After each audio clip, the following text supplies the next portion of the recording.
Welcome back to the barn. We're checking the birds. We're actually finishing up for the day with the meat birds. So I think we're at day 37. This is Friday, October 17th, 2025. And this is a flock of Cornish rock cross meat chickens that are going to the processor on October 20th, 2025. Population in here. Do you know what we're at, Jared? No. I think that we were at about 393 here. The goal was 400, but 393 is not too bad.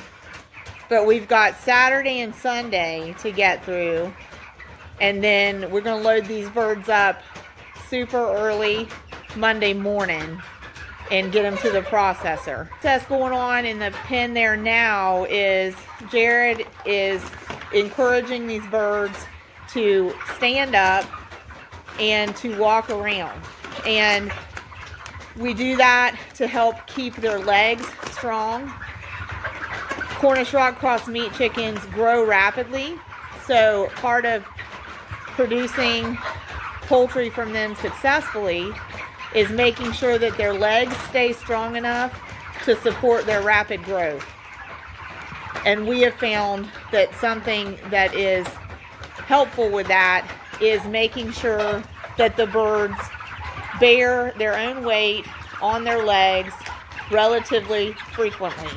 That we're trying to get them to stand up, to walk, to go to food, go to water. And typically when you do sort of exercise them this way and they get into a little period of activity, that is what happens. They go to food and water. And certainly now during this stage of production, we call this the finish stage, we definitely want them continuing to go to feed. We also need them to go to water, because making sure that they get adequate water not only keeps them hydrated, but also assists in metabolizing the feed, converting feed to meat, and good digestion. So it all works together. But anytime that we're exercising them like that, one of the things we're looking for is any bird that's reluctant to get up, any bird that's reluctant to walk. And if we come across that, we typically spend a little extra time with that bird, figure out what's going on, what's the deal.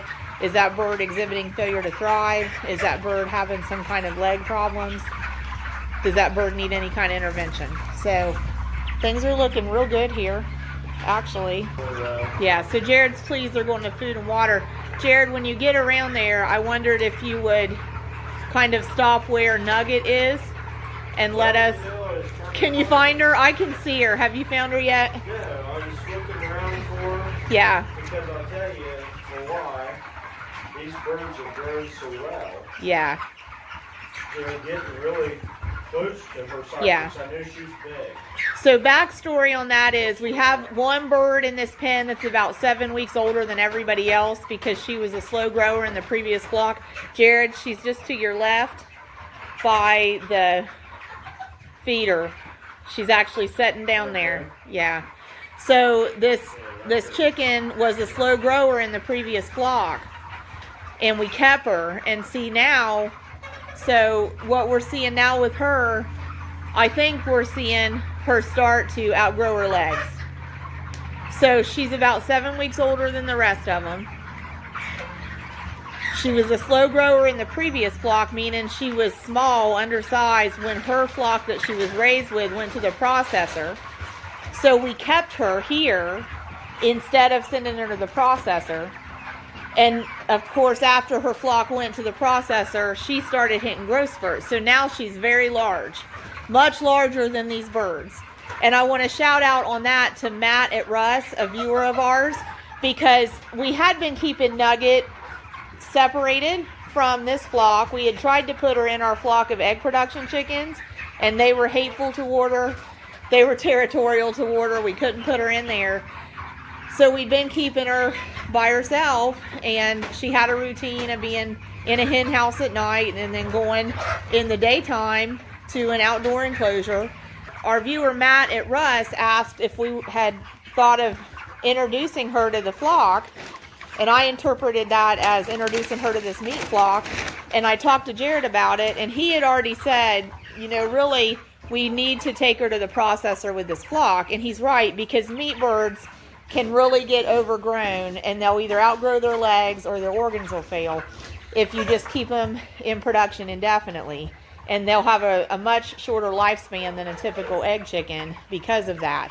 So with those two things coinciding, Jared saying, you know, she really needs to go to the processor with this flock, and Matt at Russ suggesting, hey, what about introducing her to this flock?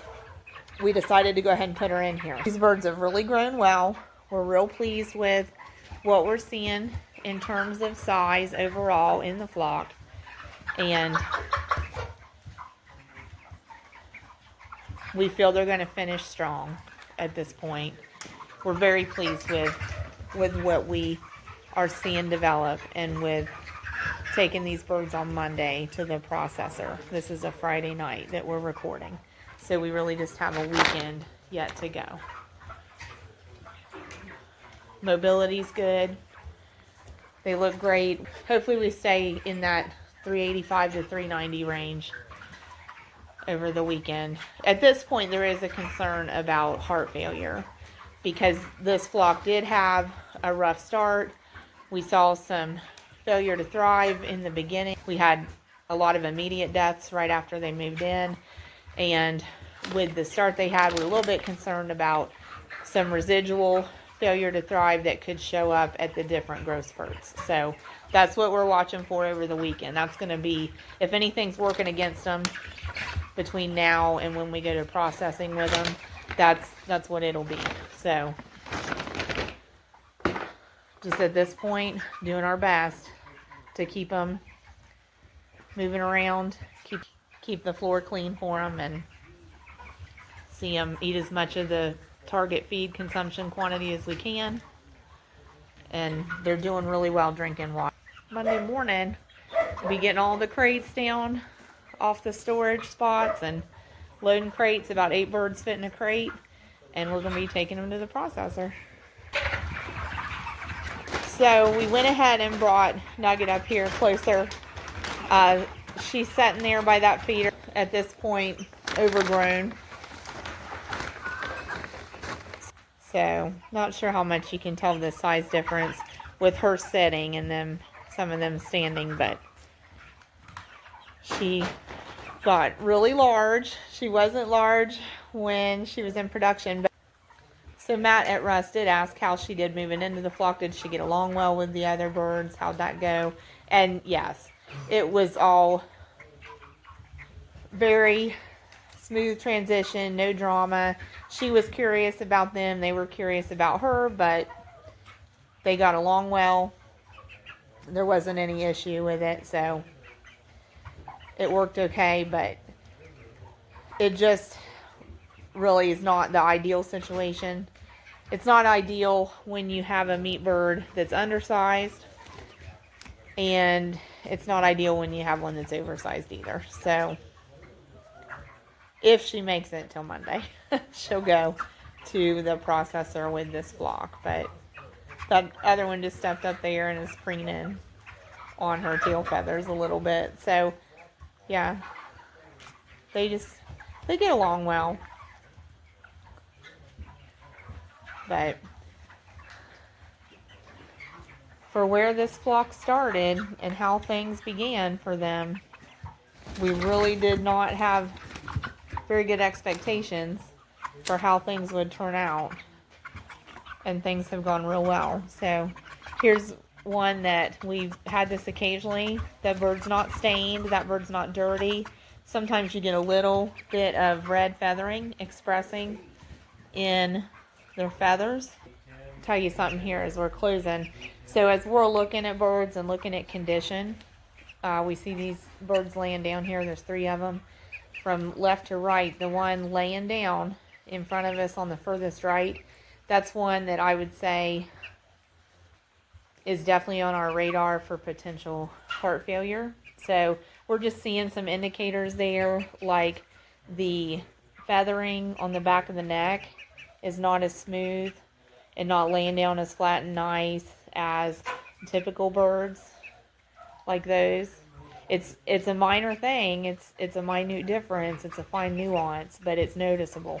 Also, we're seeing the skin tone kind of take on kind of a darker look. When we look at the thriving Cornish rock cross meat chickens, they kind of have a pink look to their skin, kind of a healthy pink. If we start to see birds kind of almost give off a pale bluish kind of look to their skin, and their feathering looks like they're kind of puffing it up, holding it out, and kind of looks rough, that's kind of an indicator to us we've got some things going on there. A right ventricular heart failure, and that's when we're going to lose Cornish rock cross meat chickens to heart failure. That's what it's going to be. So these are the things you learn raising meat birds. So anyway, but that bird is still responsive, and that bird did move around and has had an appetite and been to the food and been to the water. So right now things are okay. And heart failure, it's not necessarily a reason we wouldn't take a bird to the processor. So if we were going right now, we'd load that bird up and it would go. But being that we're watching that and aware of it at this point, will that bird make it till Monday from Friday night? Maybe not. So time will tell. As in most things with production agriculture, time will tell. So there's a small one laying down. See this one that's at the water? And then like right behind it, there's one laying down. It's not uniform in growth with the flock. But at this point, on Monday morning, if they're living, they're leaving. We're not keeping any of them here. So they'll go to processing and be made into poultry. Most of the meat's reserved. So when we get the meat back, we'll just fill the orders from the reservations first. We know it'll all sell. So we're going to close the barn up. Good night. Well, thanks a bunch. God bless you.